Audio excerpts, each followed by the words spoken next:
My name is Amy Clark, and I'm 28 years old. Currently, I work at my father's construction company. I'm getting married soon to George Brown, a college classmate who confessed his feelings to me. We started dating, and now we live together. George works at a company in New York City while I work locally. He commutes by train, and I drive to work. With our wedding just 3 months away, I'm busy with preparations. George usually gets home around 7 p.m., so I handle our meals. On his days off, he helps by cleaning our apartment, especially the bathroom.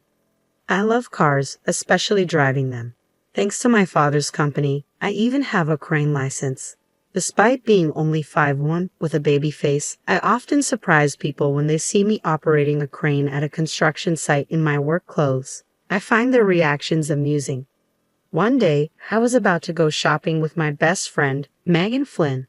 We've been best friends since elementary school and even went to the same college. She's a confidant with whom I can share anything.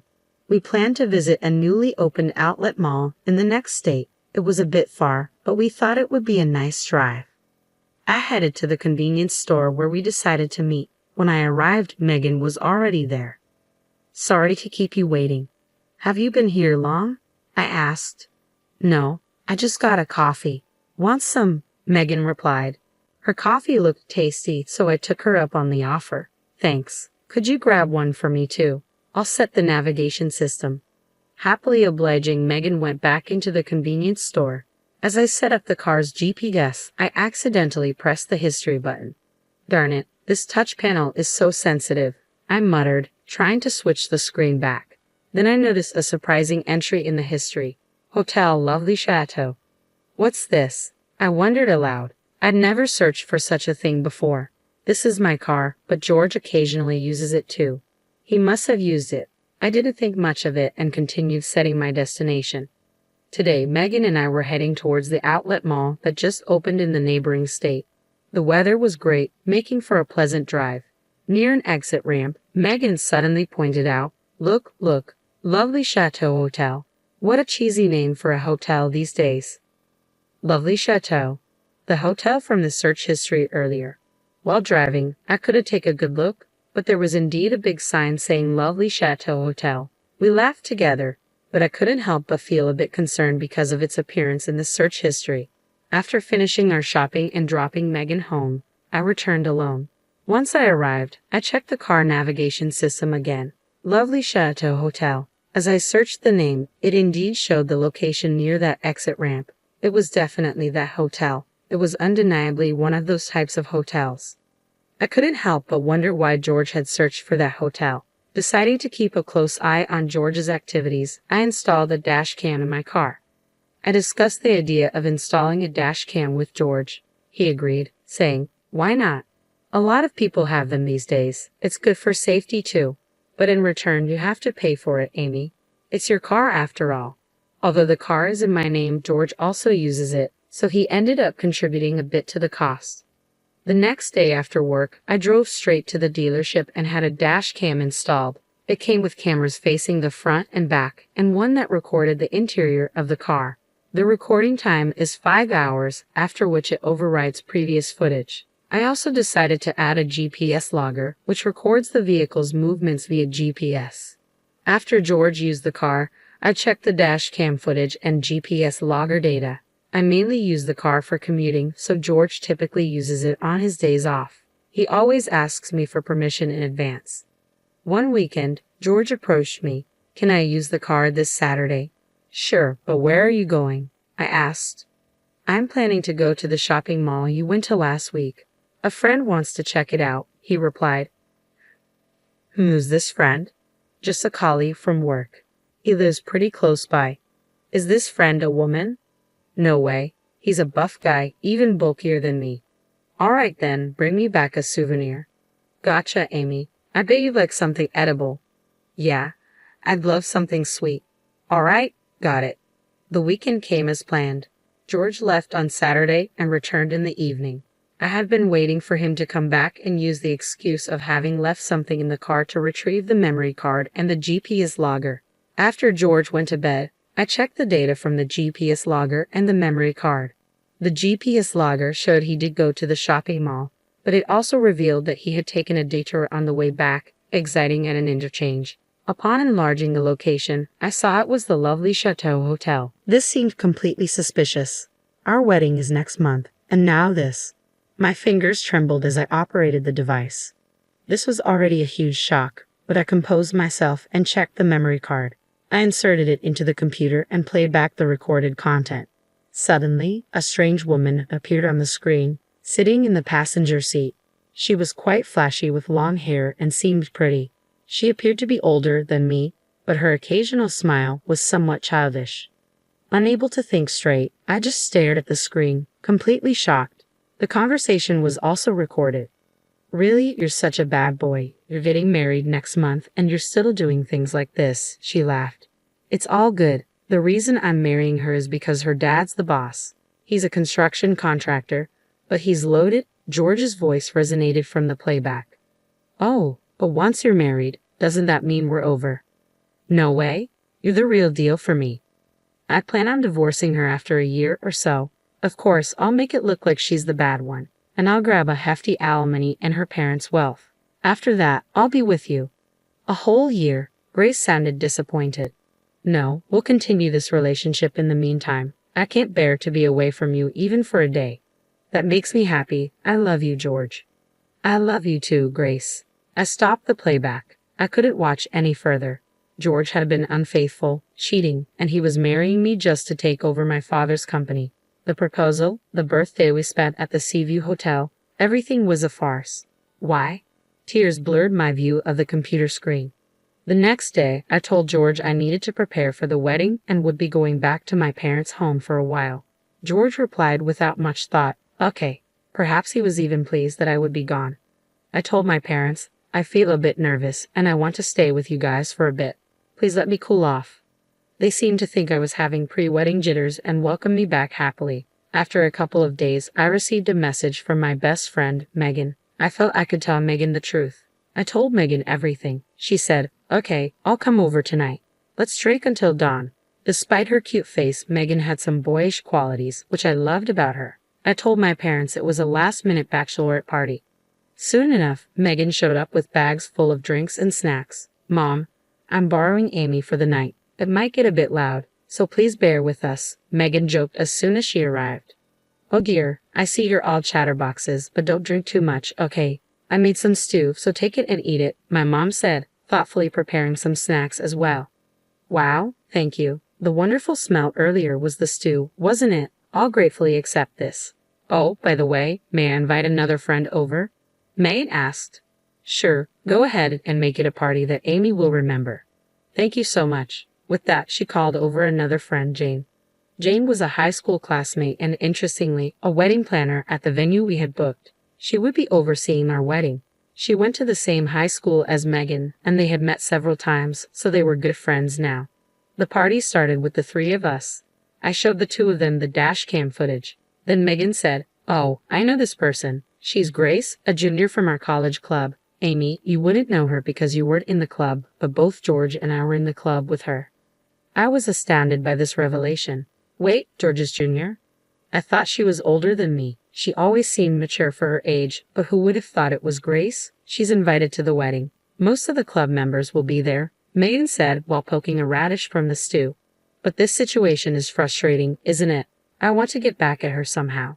Jane, crushing an empty beer can, said, "She's always had a strong sense of justice and even caught a gropper in high school, handing him over to the police." She was enraged as if it were her own matter. Accepting Jane's words of revenge, Megan started talking. "Let's ruin the wedding then. I have a plan," she said, preparing a piece of paper and starting to write something down. "What do you think, Jane? Your cooperation is essential. Please help Amy." "Of course, I'm the planner for this wedding, so I can make anything happen," Jane replied. Her being the planner joining our side certainly boosted the success rate of our plan. "Great, you're reliable." "Hey, both of you, you've had too much to drink," I cautioned. Thus, the plan was formed. I covered the two of them, who had fallen asleep from drinking too much, with blankets and whispered, "Thank you, Meg and Jane." Despite having had too much to drink myself, I felt a bit relieved. The next day, I returned to George's place. Several days after I got home, I put my first plan into action. While watching the recorded video, it was Megan who found it. One day after work, I decided to dine out. I met George at the station, drove him to the diner in my car, and we had a meal. When we got home, I let George out first and returned to the room after parking my car. Then I boldly went to the living room, deeply moved, and said, "George, to prepare something like this for me without even telling me, huh?" George made a strange sound in response to my sudden words. "Isn't this a gift for me? I found it in the car." Saying this, I showed George the paper bag containing a luxury brand bag. The brand name was boldly printed on the paper bag. I was going to clear the rear window of the car because it was dirty. When I tried to pull out the cleaning tools from the floor under the rear seat, this was in there. "Oh, George, you hid it there to surprise me, didn't you?" "Sort of found it." I pretended to be innocent and acted even more delighted. "No, that is," George fumbled his words. You have someone else to send such a thing to." "Don't be silly. I have no one but you, Amy." "Right, you bought it for me, didn't you? How much did this expensive thing cost?" "Around $2,000. "Thanks, honey." "Oh yeah, it's a limited edition, so I think it was $5,000. I thought this would suit Amy, so I bought it. I really intended to surprise you, but, well, it didn't go as planned." "Yes, it seems a bit youthful, but I can still pull it off, right?" "Of course, any bag would look good on you, Amy." "Hey, that doesn't sound like a compliment." Sorry." "Okay, I'll keep it safe. Thanks a lot." When I heard his last sigh, I could hardly hold back my laughter. In the video from that party, I saw George being urged by Grace to buy a luxury bag. He confirmed that he had bought a high-end bag and hid it in the floor of the back of the car. I found it and kept it for myself. During dinner later, George was sighing. Serves him right. A few days later, I got a call from my father. It seems like my old habits have surfaced once again. Believe it or not, I bought a new car. I've always had a thing for cars, and I've driven quite a few over the years. Apparently, on my way home from work, I pulled over at a used car dealership and spotted a gem of a car I used to admire. On a whim, I bought it right then and there. "Dad, didn't Mom get mad at you?" "Yeah, she did, but that's no biggie. Listen to this. It's a discontinued Type R, a car I've always wanted. I thought if I let this one slip, I might never get my hands on it, so I bought it on the spot. I can hardly wait to get it delivered." "Really, Dad? You never think about the consequences. What are you going to do with your current car?" "Oh, I'll give it to you. It's still in great shape and can hold its own against the flimsy cars these days." "That hatchback, right?" I suppose I have grown a bit tired of the car I've been driving." "Just sell that one. How can you enjoy driving such a weak automatic car?" That's when it hit me. "Okay, got it. I'll do that. Thanks, Dad." "Yeah, the new car arrives next week. You can pick it up then. I'll have it cleaned for you." "Okay, but this is the last of your indulgences, right, Dad?" "Don't say that. A man's dreams never end." All right. Thanks, Dad." I hung up the phone and couldn't help but grin. And so, my car changed within a few days. "Amy, did you change your car? This one looks cooler than the last one." "Yeah, my dad bought a new car and gave me his old one. It's cooler than the previous one, isn't it?" "Yeah, it's cool. Lend it to me this Saturday?" "Sure, why not?" I felt like a fish had taken the bait. Then came Saturday. George, who had left with the car keys, came back immediately. "Hey, that car, what's wrong?" "It won't start. I can't drive it." "You can't drive it? Well, what's the matter? You drove it just fine yesterday, didn't you?" "That's because it's a stick shift." "So what's the problem with that?" "It's just that I only have an automatic license." "Oh, that's right. I forgot about that." "This is not funny. I can't drive now." "Why is that a problem? Do you want me to drive for you?" No, that's not it. I mean, I don't want to spoil your day off." "Really, I don't mind though." No, I'll figure it out." "All right then. Safe travels." I knew very well he couldn't. Serves him right. The car I got from my father was a stick shift. There was no problem for me since I have a manual license. However, George only had an automatic license. He legally can't drive that car and probably wouldn't know how to drive it anyway. I had already figured out that he's been taking the car on weekly dates. Despite knowing that, I still switched cars. It's my car in my name, and I can do whatever I want with it. Serves him right. Then, with just 1 week to go until our wedding, I received a message and was summoned to a designated location. "Hello, my name is Amy," I greeted. "Oh, Amy, thank you for coming. The other party responded. Not a problem. So, how did it go? Well, please sit down. We'll discuss everything shortly. With that, I was ushered into a meeting room and sat down. Let's first discuss your request, he began. Yes, I nodded. This was a private investigation agency. I have requested a background check on George. The subject, George Brown, was definitely in the wrong. We have secured photos and videos. Would you like to see them? Yes, please. The investigator pulled out a laptop, inserted a USB drive, and started playing a video. In it, two people were walking playfully, arm in arm, before entering a hotel. The date and time of the video were from a Saturday afternoon 2 weeks ago. There were also photos of them kissing, embracing, and more. Thank you. This is enough. I then received the documents and left the office. Honestly, I knew about the affair, but seeing it so blatantly presented was hard. I contacted my friends Megan and Jane and arranged to meet at a pub. I secured a private room, showed them the documents I received earlier, and we started our analysis. Oh man, this is clear-cut evidence, Megan said. This one's quite something too, Jane added. I have lost all sympathy. I'll bring him down completely. With that, I took a big gulp of my beer. Hey Amy, could you lend me these? Jane asked. Huh? What for, Jane? I was already planning to make a slideshow of the bride and groom, so it would be easy to include these. Okay, all that's left is to get ready for the big day. With that, Megan raised her beer mug and gave me a toast. To us. Let's give it our all. I was so touched that everyone was going all out for me that I felt like crying, but I held it back, and so the big day finally arrived. The day of the wedding was hectic, busy to say the least. Upon arriving at the wedding venue, I was immediately ushered into makeup, wardrobe, and other preparations. Regardless of my state of mind, everything moved along as planned. When I saw myself in the mirror donning the white wedding gown, I was brought to tears. Despite this being the very image I had once dreamed of, I never thought I'd be wearing it with this feeling. Noticing my tears, my mother gently said, "Oh dear, the bride shouldn't be crying already," as she wiped my tears away. I'm sorry, Mother, but these weren't tears of joy. The ceremony ended, and the reception began. Just before making my entrance, I caught sight of Jane, who gave me a comforting smile. George was cheerful and smiling right from the start, while I could only manage an awkward smile. The reception proceeded without a hitch as planned. Then came the moment for the bride's farewell letter to her family. The hall darkened, and a spotlight fell only on me and my parents at the head table. I was handed a microphone, but instead of reading my letter, I turned to face the crowd and began to speak softly. Everyone here today, thank you very much for joining us. Normally, at this point, I should be saying goodbye to my parents and expressing my gratitude for marrying the man I love, but a stunned silence swept through the crowd as I broke from tradition. Jane, off to the side of the stage, gave me an encouraging thumbs up. The real bride is not me, I declared, causing an immediate stir among the guests. The real bride is Grace Davis, a junior from George's college years. George has admitted that it's not me but her who he truly loves. I have evidence. After speaking, the spotlight shone on one person in the crowd, and there was Grace bathed in light.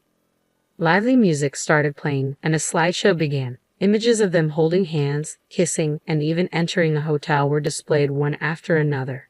Then the music stopped, and a video of their conversation played at a loud volume. The hall was in an uproar. What's going on here? George, you owe us an explanation.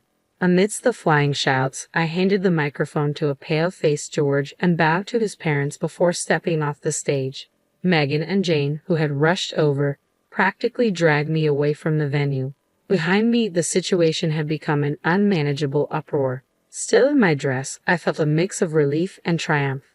Jane led me to an unused green room where Megan brought my belongings and clothes. I quickly changed before leaving the wedding venue. Megan drove me home, and I was finally able to catch my breath. We did it, she said. Yeah, we sure did. Despite the commotion, I felt oddly exhilarated after spilling the beans at the wedding. I packed my bags and returned home. My parents scolded me when they got back, but since George was the cause of the issue, it wasn't too severe. My father took care of the aftermath. The wedding was almost over but was called off, so there were issues like returning the gifts. People understood the situation, so everything went smoothly without any significant problems. The one who had a hard time was George. His infidelity got exposed, and the wedding became a mess. As a result, his parents had to bear the entire cost. On top of that, George's boss was present, so the whole company found out about his affair. It was also discovered that George had been contacting Grace during work hours using the office email, leading to his demotion. He didn't lose his job, but the office atmosphere became unbearable, so he soon quit. As for Grace, she didn't end up with George. After causing all that commotion, they broke up. Since the engagement had been broken off after we had exchanged betrothal gifts, I asked George for compensation and other costs. George had used most of his savings on wedding preparations, so his parents had to step in and pay. Lacking any particular skills, George had trouble finding a new full-time job and ended up working part-time to pay back his debts. I also demanded compensation from Grace. With her bad reputation and being disowned by her parents, she had to pay the compensation herself.